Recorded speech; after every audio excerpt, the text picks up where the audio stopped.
쉬운 성경 말씀. 마태복음 26장. 예수님께서 이 모든 말씀을 마치셨을 때입니다. 예수님께서 제자들에게 말씀하셨습니다. 너희도 알다시피 이틀 뒤가 유월절이다. 그때에 인자는 넘겨져 십자가에서 죽을 것이다. 그때 대제사장과 장로들이 가야바라고 하는 대제사장 공관에 모였습니다. 그들은 조용히 예수님을 잡아 죽일 계획을 세웠습니다. 그러나 그들은 명절 기간에는 안 돼. 사람들 사이에 폭동이 일어날 수 있으니까라고 말했습니다.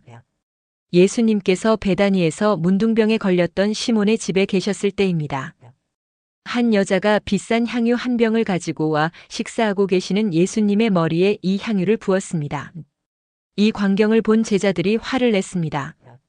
왜 이 값비싼 향유를 낭비하는 것이요? 그것을 비싼 값에 팔아서 가난한 사람들에게 줄 수도 있었을 텐데. 예수님께서 이것을 아시고 말씀하셨습니다. 왜 이 여자를 괴롭히느냐? 그는 나에게 좋은 일을 하였다. 가난한 사람들은 항상 너희 가운데 있을 것이다. 그러나 나는 너희와 항상 함께 있지 않을 것이다. 이 여자는 내 몸에 향유를 부어 내 장례를 준비한 것이다. 내가 진정으로 너희에게 말한다. 온 세상에 복음이 전해지는 곳마다 이 여자가 한 일도 전해져 그를 기억할 것이다. 그때 12 제자 가운데 한 명인 가룟 출신의 유다가 대제사장들에게 갔습니다. 가룟 유다가 말했습니다. 내가 예수를 당신들에게 넘기면 나에게 얼마를 주겠소? 제사장들은 유다에게 은 30개를 주었습니다. 그 후로부터 유다는 예수님을 넘길 기회를 노렸습니다. 무교절의 첫 번째 날에 제자들이 예수님께 와서 말했습니다. 유월절 음식을 어디에다 준비할까요? 예수님께서 대답하셨습니다. 성 안에 들어가 한 사람에게 이렇게 말하여라. 선생님께서 때가 가까웠으니 당신 집에서 제자들과 함께 유월절을 보내겠다고 말씀하십니다. 제자들이 예수님께서 말씀하신 대로 행하여 유월절을 준비하였습니다. 그날 저녁에 예수님께서 12명의 제자들과 함께 음식을 드시기 위해 앉으셨습니다. 모두들 식사를 하고 있을 때 예수님께서 말씀하셨습니다. 내가 너희에게 진정으로 말한다. 너희 중에 하나가 나를 배반할 것이다. 제자들은 매우 슬퍼하며 한 사람씩 예수님께 묻기 시작했습니다. 주님, 제가 그 사람은 아니지요? 예수님께서 대답하셨습니다. 나와 함께 그릇에 손을 넣는 자가 나를 배반할 것이다. 성경에 쓰여진 대로 인자는 떠나갈 것이다. 그러나 인자를 넘겨주는 그 사람에게는 화가 있다. 차라리 태어나지 않았더라면 자신에게 더 좋았을 것이다. 예수님을 배반한 유다가 예수님께 말했습니다. 선생님이여, 설마 제가 그 사람입니까? 예수님께서 그에게 내가 말했다 하고 대답하셨습니다. 식사 때에 예수님께서는 빵을 들어 감사 기도를 드리시고 그것을 떼어 제자들에게 주시며 말씀하셨습니다. 받아 먹어라. 이것은 내 몸이다. 또한 예수님께서 잔을 들어 감사드리신 후 그것을 제자들에게 주시며 말씀하셨습니다. 너희 모두 이것을 마셔라. 이것은 죄를 용서하기 위하여 많은 사람들을 위해 붓는 나의 피, 곧 언약의 피이다. 내가 너희에게 말한다. 내가 아버지의 나라에서 너희와 함께 새롭게 마시는 그날까지 지금부터는 포도 열매로 빚은 것을 마시지 않을 것이다. 그들은 찬송을 부르고 올리브 산으로 올라갔습니다. 예수님께서 제자들에게 말씀하셨습니다. 오늘 밤 너희는 모두 나를 버릴 것이다. 성경에 이렇게 쓰여 있다. 내가 목자를 칠 것이니 양이 흩어질 것이다. 그러나 내가 살아난 뒤에 너희보다 먼저 갈릴리로 갈 것이다. 베드로가 말했습니다. 다른 모든 제자들이 주님을 버릴지라도 저는 결코 버리지 않겠습니다. 예수님께서 대답하셨습니다. 내가 진정으로 너에게 말한다. 바로 오늘 밤 닭이 울기 전에 내가 나를 3번이나 모른다고 할 것이다. 베드로가 예수님께 말했습니다. 주님과 함께 죽을지라도 결코 주님을 모른다고 하지 않을 것입니다. 다른 제자들도 모두 똑같이 말했습니다. 그때 예수님께서 제자들과 함께 겟세마네라고 불리는 곳으로 가셨습니다. 예수님께서 제자들에게 말씀하셨습니다. 내가 저기에 가서 기도하는 동안 여기 앉아 있어라. 그리곤 베드로와 세베대의 두 아들을 데리고 가셨습니다.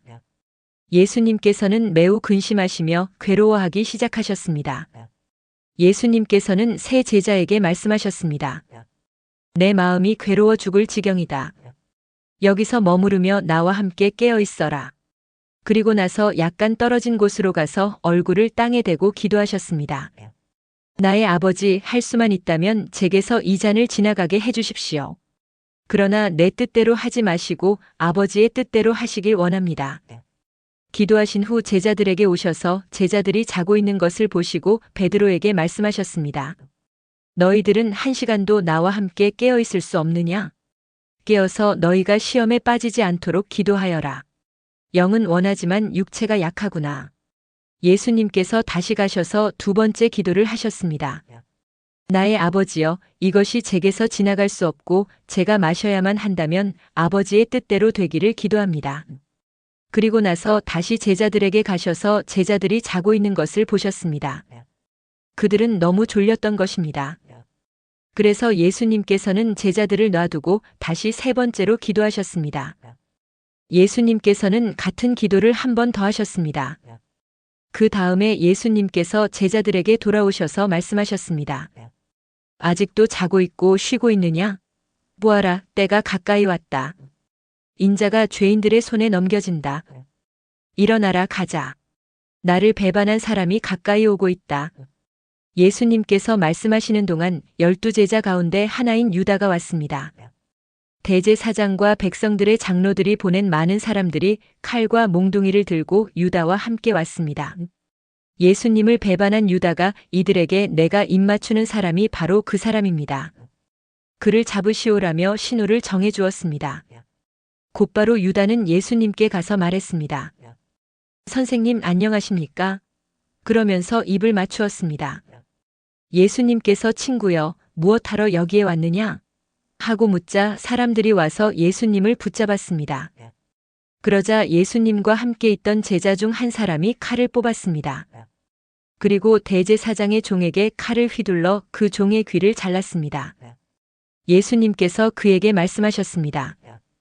칼을 도로 제자리에 꽂아라. 칼을 쓰는 사람은 칼로 죽을 것이다. 너는 내가 내 아버지께 말씀드리면 즉시 12군단도 넘는 천사들을 보내주실 것을 생각하지 못하느냐? 그러나 만일 그렇게 하면 이 일이 반드시 일어난다고 한 성경 말씀이 어떻게 이루어지겠느냐? 그리고 나서 예수님께서 사람들에게 말씀하셨습니다. 너희는 마치 강도를 잡을 것처럼 칼과 몽둥이를 가지고 왔구나. 내가 성전에 앉아 매일 가르쳤지만 너희는 나를 잡지 않았다. 이 모든 것은 예언자의 글을 이루기 위해 일어난 것이다. 그때 모든 제자들이 예수님을 버리고 도망갔습니다. 예수님을 잡은 사람들이 예수님을 대제사장 가야바에게로 끌고 갔습니다. 거기에는 율법학자들과 장로들이 모여 있었습니다. 베드로가 예수님과 멀찍이 떨어져 따라가 대제사장의 공관 마당에 들어갔습니다. 그리고 결과를 보려고 경비원들 틈에 끼어 함께 앉았습니다. 대제사장들과 전체 의원들이 예수님을 죽이기 위해 예수님을 고소할 거짓 증거를 찾으려고 하였습니다. 많은 거짓 증인들이 나왔으나 아무 증거도 얻지 못하던 중 마침내 두 사람이 나왔습니다. 이들은 이 사람이 나는 하나님의 성전을 헐고 그것을 3일 만에 다시 세울 수 있다라고 말했습니다라고 증언했습니다. 대제사장이 일어서서 예수님께 물었습니다. 당신은 아무 대답도 하지 않겠소? 이 사람들이 당신에게 불리한 증언을 하는 것에 대한 당신의 답변은 무엇이요? 그러나 예수님께서는 아무것도 말씀하시지 않았습니다. 다시 대제사장이 예수님께 물었습니다. 내가 살아계신 하나님께 맹세하고 당신에게 명령하니 우리에게 말하시오. 당신이 하나님의 아들 그리스도요? 예수님께서 대답하셨습니다.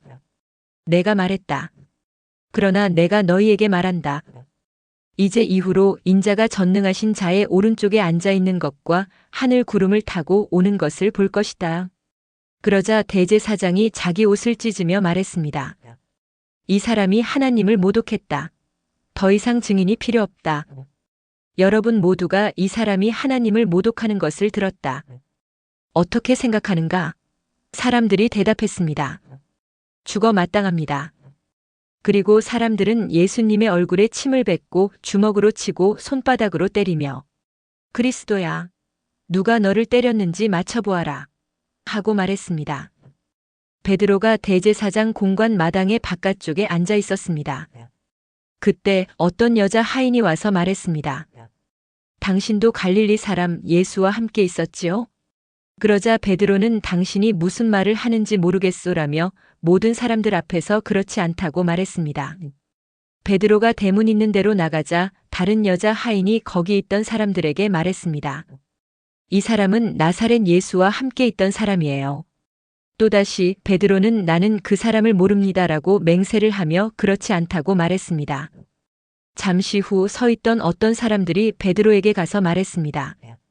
분명히 너는 그들과 한패다. 내 말씨를 보니 틀림없다. 그러자 베드로는 저주를 하며 맹세했습니다. 나는 저 사람을 모릅니다. 그러자 바로 닭이 울었습니다. 베드로는 지난번 예수님께서 자기에게 하신 말씀이 기억났습니다. 닭이 울기 전에 너는 나를 3번이나 모른다고 할 것이다. 베드로는 밖으로 나가 몹시 울었습니다. 오늘도 은혜 넘치는 하루 되시길 기도드립니다.